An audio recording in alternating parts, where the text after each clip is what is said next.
Hey everybody, welcome back to my channel. My name is Stephanie Bree, and this is going to be a longer video. I think 30-45 minutes, thereabouts. So bear with me. I'm going to talk about my aspirations as a filmmaker, my experiences with my education and early attempts at breaking into a film career, and where this all went to shit and where I changed paths in life. Why my filmmaking dreams took a backseat. So, it starts as a kid.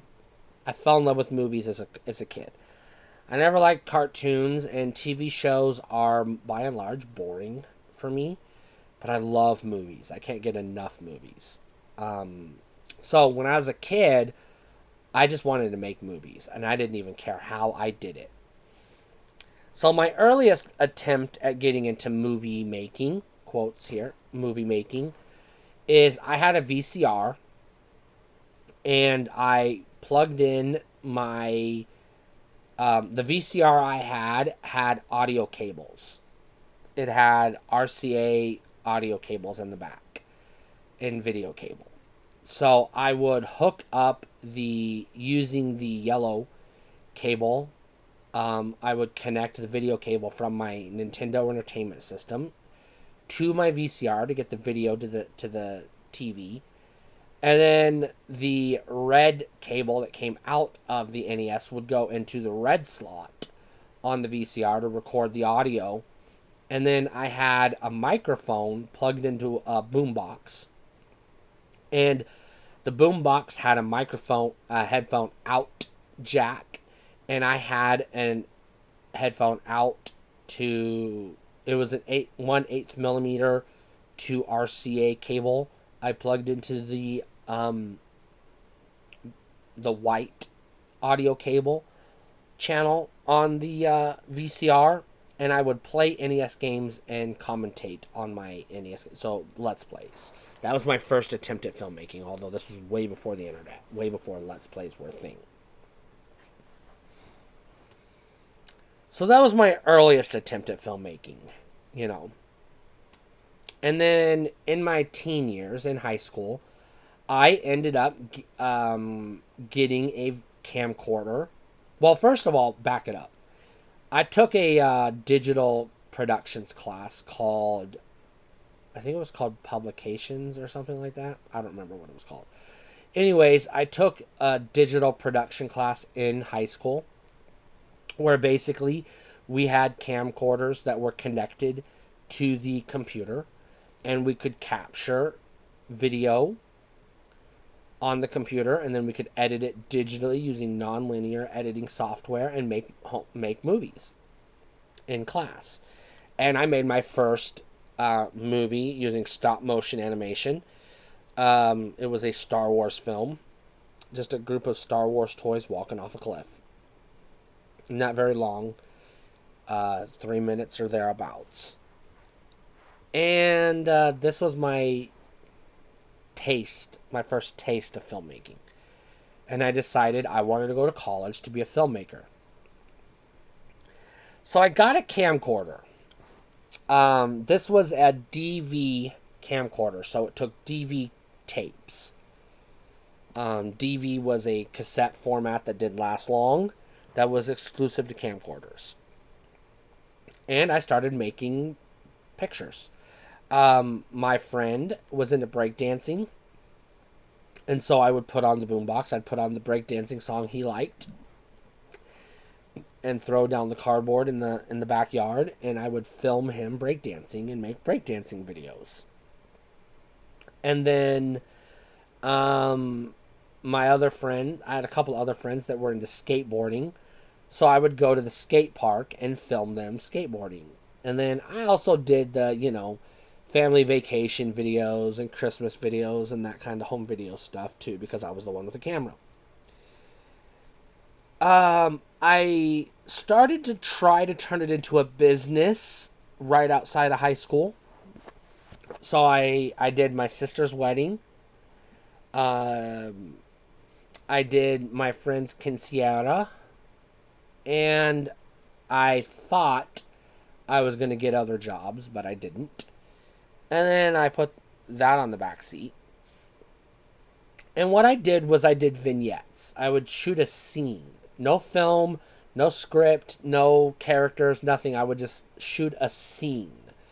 I would set up models on the, on the table, and model, cars, or model trains, buildings or whatever, and just act out scenes, using strings and whatnot, or stop motion, depending on whatever. Or I would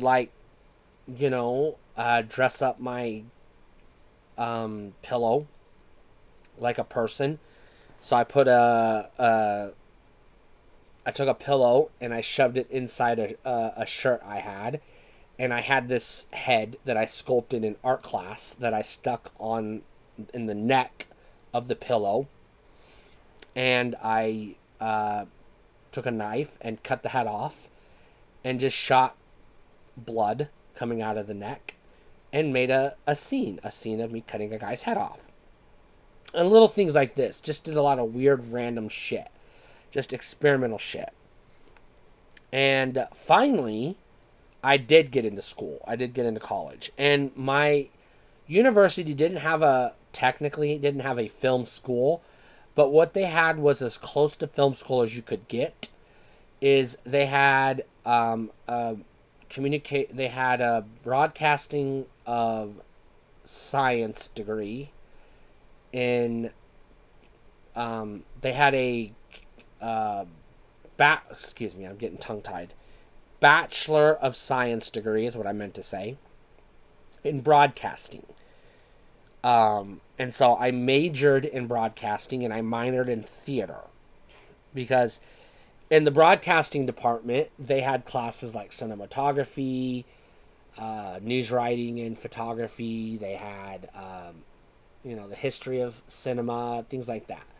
So they had some classes, some film school like classes.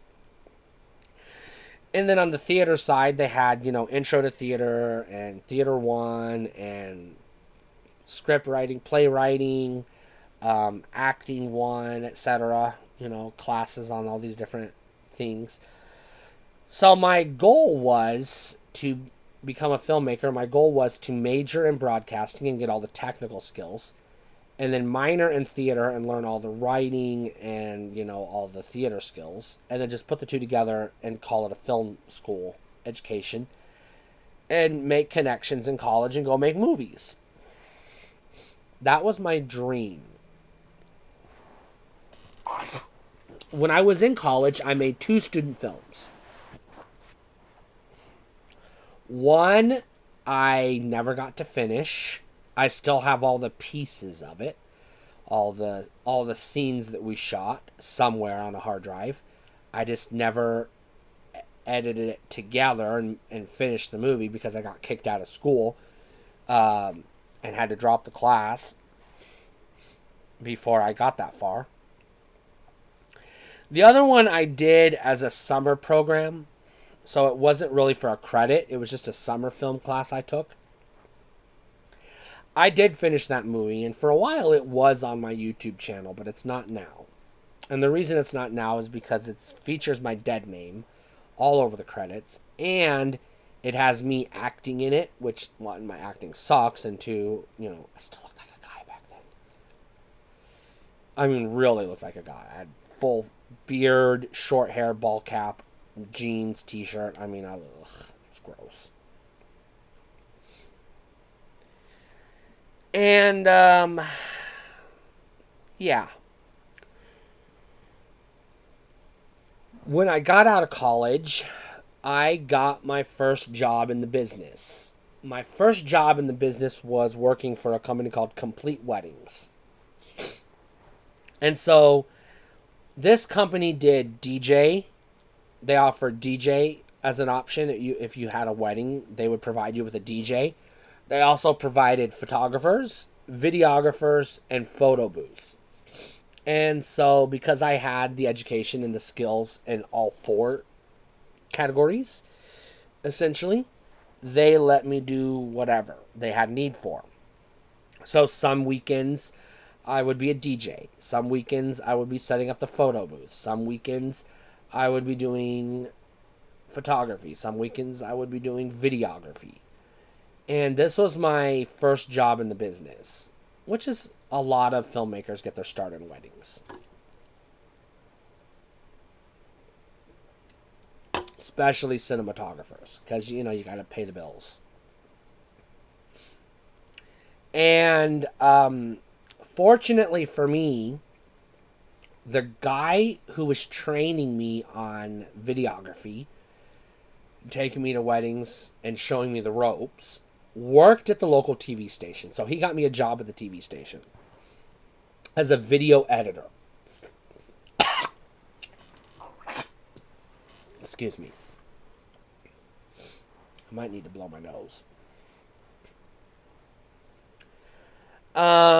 So I started out working as a video editor. So I was part-time. I only worked 3 nights a week, and I only worked night shifts. So I worked during the day, 5 days a week. I worked at an auto parts store as a delivery driver, running parts to commercial customers, so car dealerships and things, repair shops, and etc.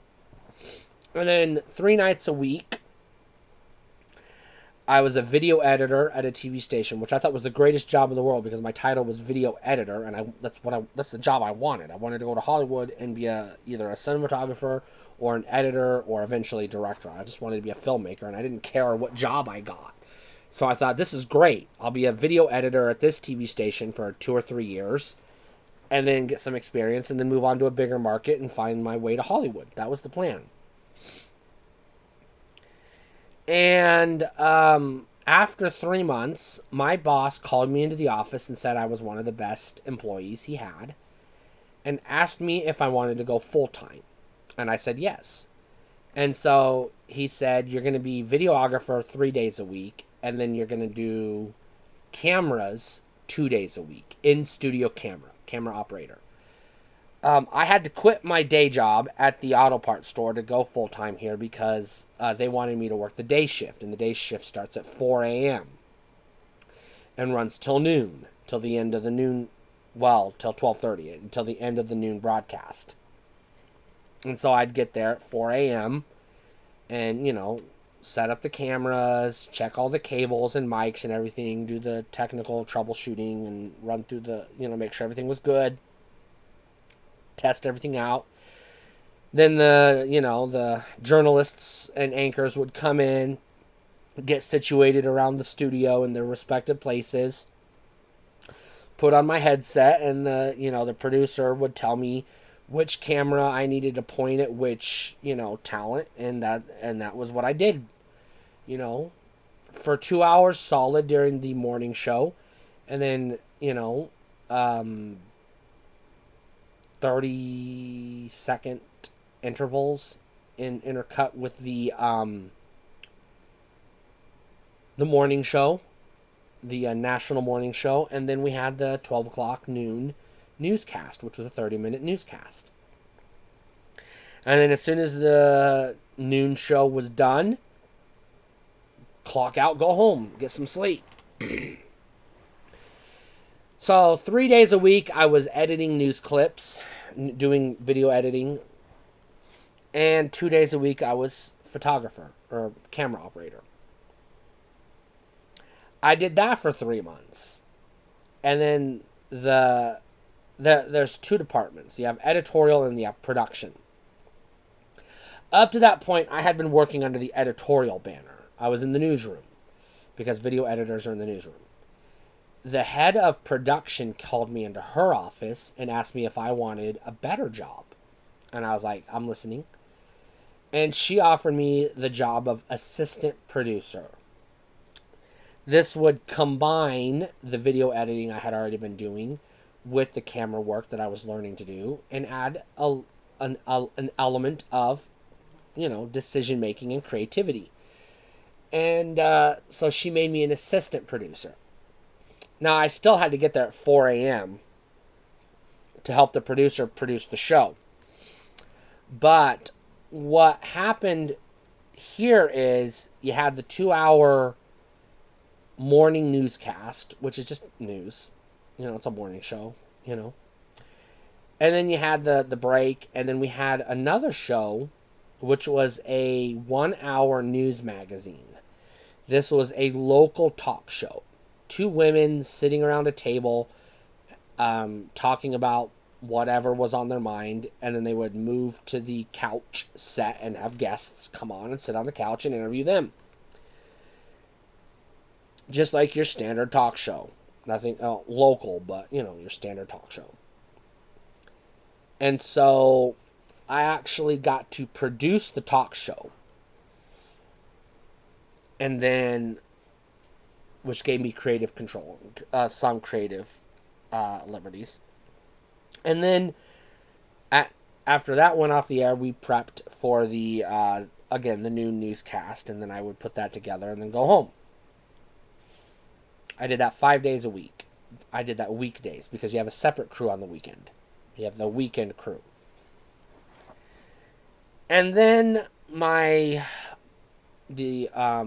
big wigs decided to change things up a bit. They gave me a raise and asked me if I wanted to take on full producer job. And I was like, yes, please.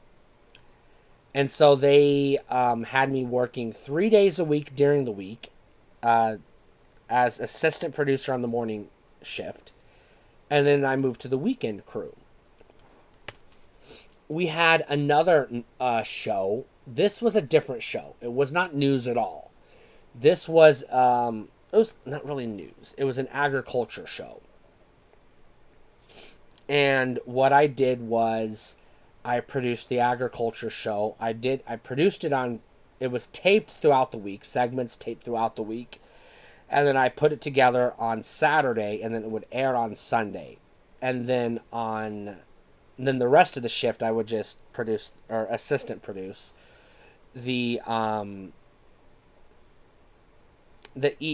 weekend evening newscasts. I mean day newscast, the noon newscast, and then I would go home. And so I did that for a while. Something happened I'm not going to talk about, and I had to leave that job suddenly. And so I was just in a panic. What do I do?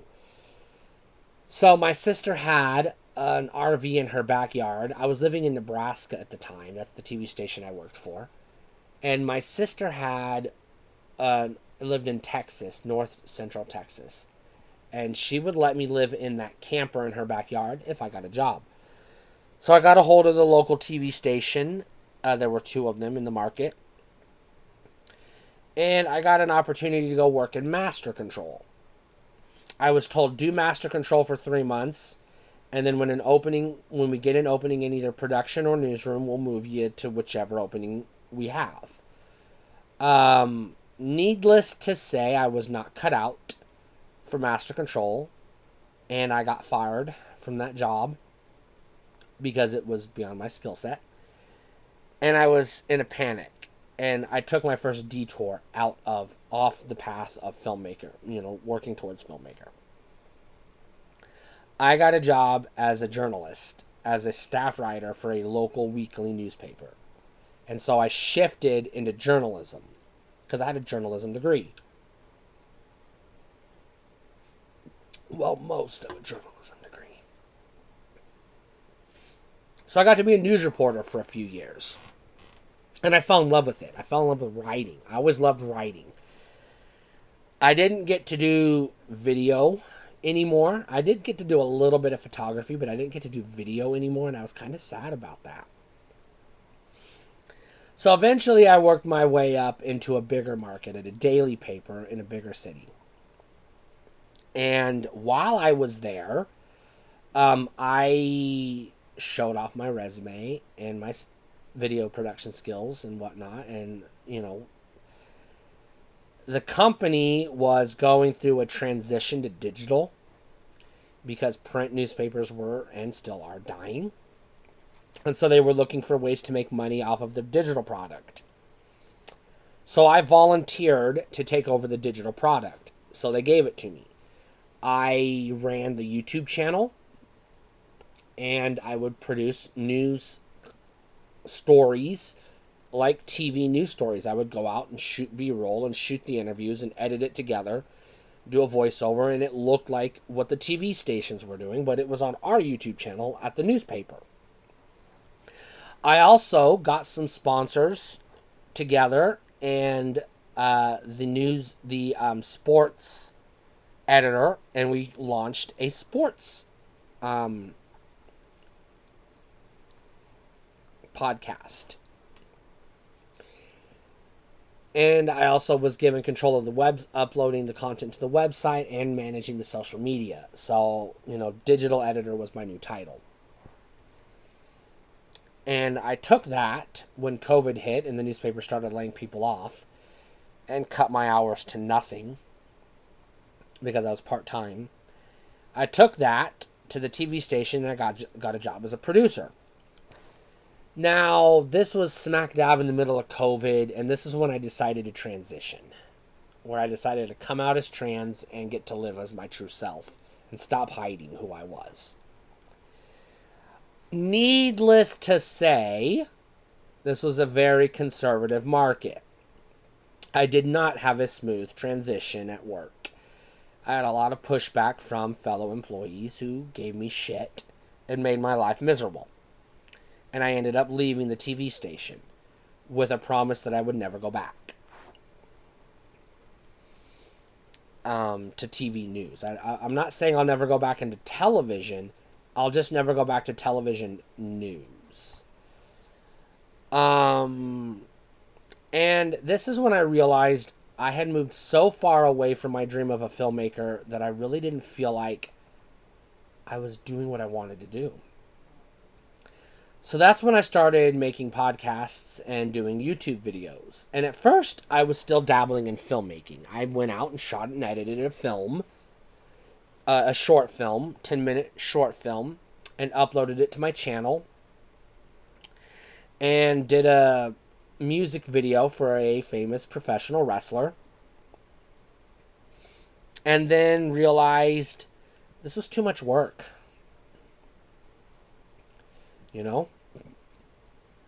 I didn't want to put in that much work into a hobby. I didn't want to do that much work for something I wasn't getting paid to do and wasn't going to help my career. So I walked away from it. I relaunched this YouTube channel. I stopped doing short films and story-driven, edited, produced content, and turned it into a vlog. Just me talking to the camera. Because it was easier. Now, I still kept producing some edited content. I did a show called All-Star Toy Wrestling, which up until a week ago, I still had clips of on this channel, but I just recently deleted them, the last of them. So I've erased all remnants of that. And then recently I started 2 new YouTube channels, Horror Trans and Breeze Toys. I might bring back toy wrestling or toy theater on Breeze Toys. I haven't decided yet, but it's, something I'm playing around with in my mind. But for the most part, I am, by and large, done with filmmaking and pursuing that as a career. I still want to write. So I still have my blog. I still write in my blog occasionally. I did just finish and publish my first novel. It's out there for people to read if they want to read it. I'll do a video talking about that in the near future, but I'm not ready for that yet. And I've got some other things that I'm working on that I want to write. Some other books and stories that I want to write for other people. And I've since learned that I actually prefer writing to video production.